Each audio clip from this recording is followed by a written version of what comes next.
Welcome to Breaking the 9 to 5 Jail with Devesh Dwivedi. All right, ladies and gentlemen, this is Devesh Dwivedi from Breaking the 9 to 5 Jail.com, and today I have Doug Ben, the startup and small business attorney, and he is the guy to go for all your legal issues in your startup, in your small business. You can find him in Twitter at Doug Ben, that's his first name and last name, and you can visit his website at benlawoffice.com. With that, let's welcome Doug Ben. Doug, thank you so much for joining us for the chat. How you doing? I'm doing great. Thank you so much for having me. I'm so excited to be a part of this. Been following all the work you've been doing and happy to contribute. Awesome. So why don't we start with you telling us a little bit about yourself, what you do, how you help the aspiring entrepreneurs, and take it from there. Sure, you bet. Well, as you said, my name is Doug Ben. I am an attorney. I've been practicing for about 5 years now.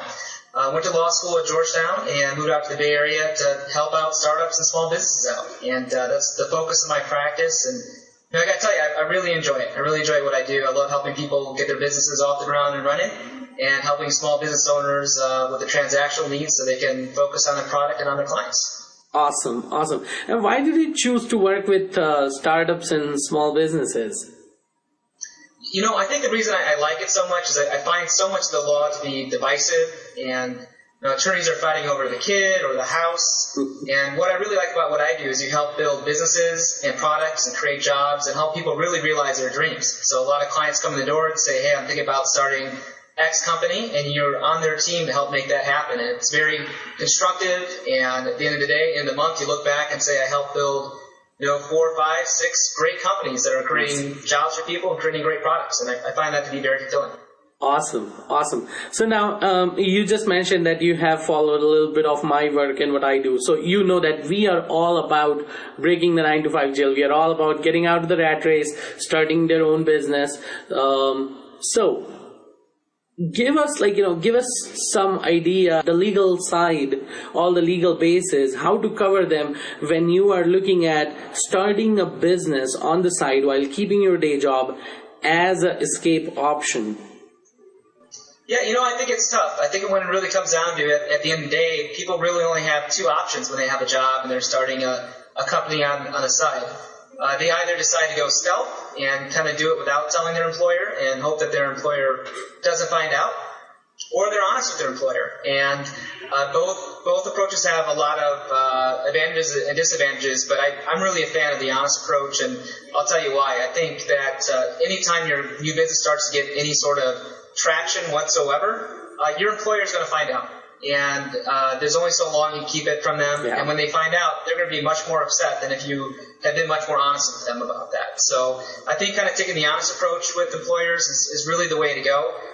Because if you go stealth, don't tell them, they're going to find out, I think, eventually in most cases. And they're going to be understandably very upset. And you're going to take a risk of not only losing your job at that point in time, but possibly being sued. Awesome. I believe in the same, that let them know, because if you don't tell them and they find out the other way, they are going to be more upset, and then covering your side or giving explanations would be much more hard than actually coming clean in the very beginning, saying, hey, you know what, there's something I'm passionate about, I'm working on it, it's not as big, but you know what, just wanted to let you know. So what is the best way to tell your employer what are my duties, what are my rights, what can I do just in case my employer doesn't like that I just mentioned, hey, you know what, I'm working on something on the side, other than my job. So how does it work out? Well, I think the real key to it is selecting the business on the side very strategically. And what I mean about that is understanding that if you have to start a company on the side that's going to be a threat to your employer, whether it's direct competition or taking opportunities from them or taking clients, they're much more likely to not let you do that and not be okay with you doing that and running into much more legal problems. And so if you're thinking about starting your company on the side, if you really do want to keep your current job while you're getting it off the ground and running, really thinking about what type of business is not going to be threatening to your employer.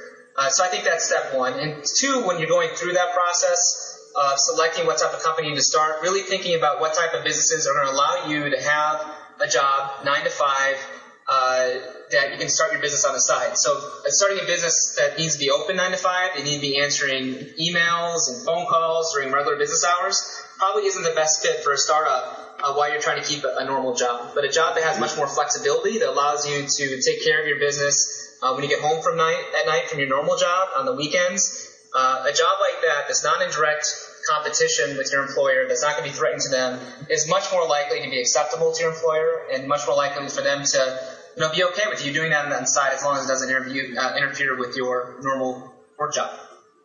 I'm not an attorney, and one thing that I very often tell my clients is to look into their employment agreement, because there is a lot of stuff that we sign. These are huge agreements that we sign in the beginning of a job. I have worked for Fortune 50 companies, and I know nobody reads them. We take them home, but we don't read them. We know, hey, you know what? I have to take this job. I have to sign it because there is no other way around. So, what is the best way to actually, just in case I'm deciding to start my own business, what is the best way to not read the agreement yet still find what's the meat of that agreement? What is it that I have signed? What are my rights? What can I do? Where is there is some wiggle room? How to do that? I think in an ideal world, you have an attorney advise you in an ideal world. But of course, the problem with that is attorneys are expensive.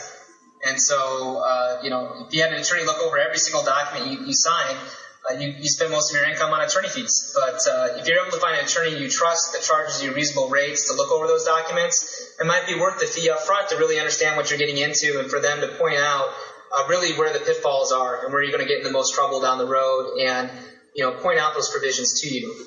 If you're not able to afford an attorney, it's just the resources aren't there, I think, look over the agreements, and the first point is that employment agreements are very biased towards the employer. It's their attorneys who are drafting the agreement, and it's very favorable to the employer. And so when you look at your agreement, your first reaction probably will be, oh my God, I can't believe they're asking me to sign this. It's very favorable. But that's pretty standard for an employment agreement. And if you're going to pick out one provision to really pay attention to out of the agreement, I think it's really a section that relates to how much work you can do at home and on your own time.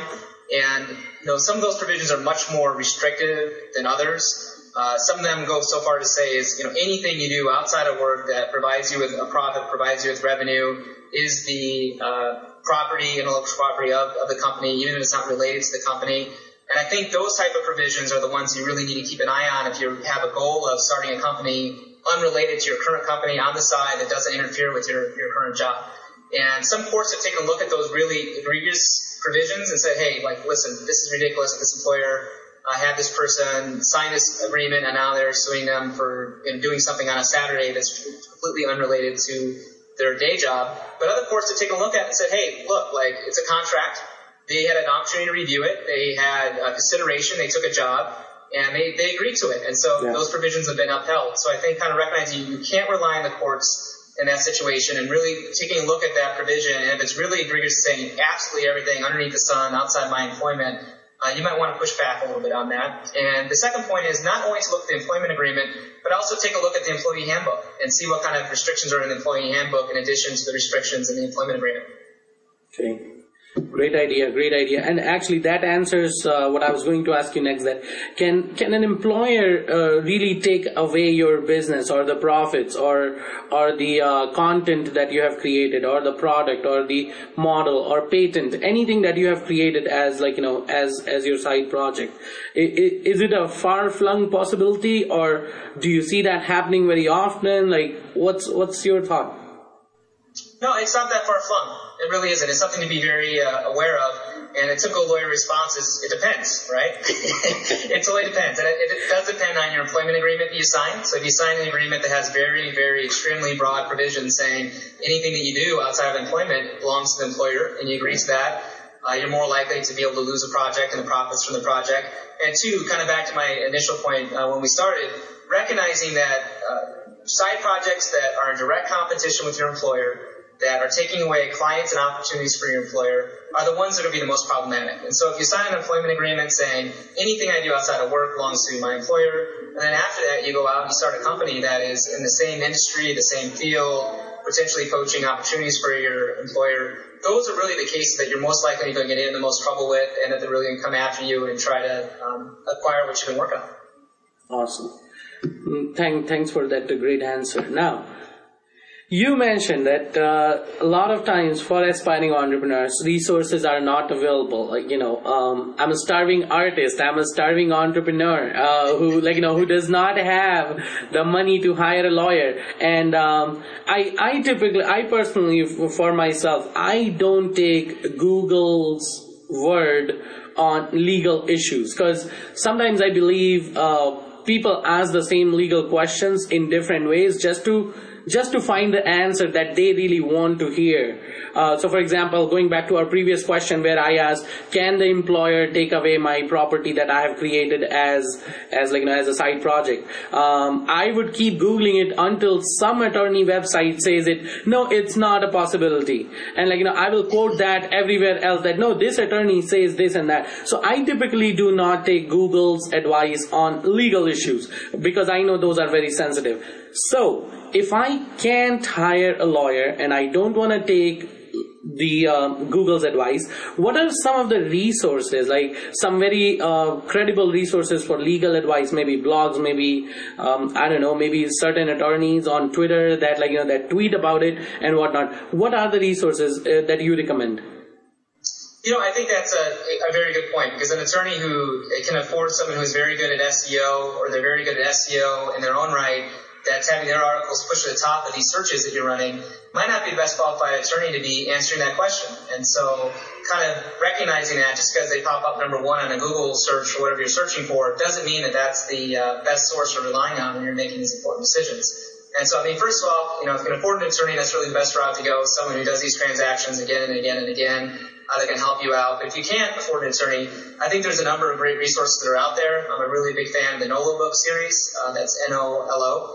And they're available on Amazon for around $25 to $50 per book. And they do a really great job of writing on different legal topics. And the target audience is not attorneys, it's people that are looking to do self-help legal work. And they really do a good job of doing that explanation. So even someone that's looking at hiring an attorney, picking up a NOLO book in their area that they'll have the attorney working on, I think is a smart idea, because they can ask much more smart, good questions. And I think what makes NOLO so great, too, is they have that filter, right? They have the editors, they have the publishers, where it's just not somebody posting a blog and there's no sort of review process. It goes through a review process before you're reading it. And so other types of websites that the blog is submitted, they have a list of editors that review the blog for content, for accuracy. Relying on those types of posts is really a good way to go. So like Venture Hacks often has, and Venture Beat has articles on legal issues, and they've been filtered by the review process and probably a little more reliable. They have a very big user base and a very big reader base that's reading the article, so if something blatantly wrong, it's more likely to get flagged. And then finally, I think looking outside of the internet, looking outside of books, your local resources. A lot of nonprofits have programs that help out entrepreneurs, and looking into those, which ones might be able to help you out. And then finally, and also important, the SBA has a number of programs that are really helpful for entrepreneurs, not only in the area of legal help, but in marketing and bookkeeping, and I would recommend any entrepreneur look into that. The two are the SCORE office for entrepreneurs who are looking at getting a business off the ground and running. You can request a counselor in your area of help that you want help with. And the Small Business Development Center. Once you are an entrepreneur and you're off and running, there's a wide variety of grants out there where they hook you up with everything from a marketing consultant to a law firm, a local law firm, and they're paid for through the SBA to help young entrepreneurs out, help small businesses out at no cost. So take advantage of those resources. Nice. Thank you so much. A couple of them I didn't know of. And again, when it comes to books on legal issues, again, I feel like maybe they have not been updated. But as you just mentioned, that since they go through so much of review process, they are a very great and credible source of information. So thank you so much, Doug. Was there anything else you wanted to share with us and our audience? No, I'm so excited to talk to you, and entrepreneurs are great. It takes a lot of courage to step out there and to really start your own business, and I just wish everyone the best of luck. Thank you so much, Doug. Really appreciate you being here. Ladies and gentlemen, this was Doug Ben. And just a quick disclaimer, because Doug is an attorney, this video chat and all the information that we have provided here does not create a relationship between you and Doug as an attorney and a client. All the information is because of the generosity of Doug, and it's for your education, it's for your information, but it's always recommended take a counsel of a lawyer. Whatnot. Doug, did I say the disclaimer right, or? Are you sure you're not an attorney? That was pretty darn good. Thank you so much. So, with that in mind, definitely reach out to Doug at benlawoffice.com and on Twitter at DougBen. All right. Thank you so much, everyone. Thanks for watching. Thank you.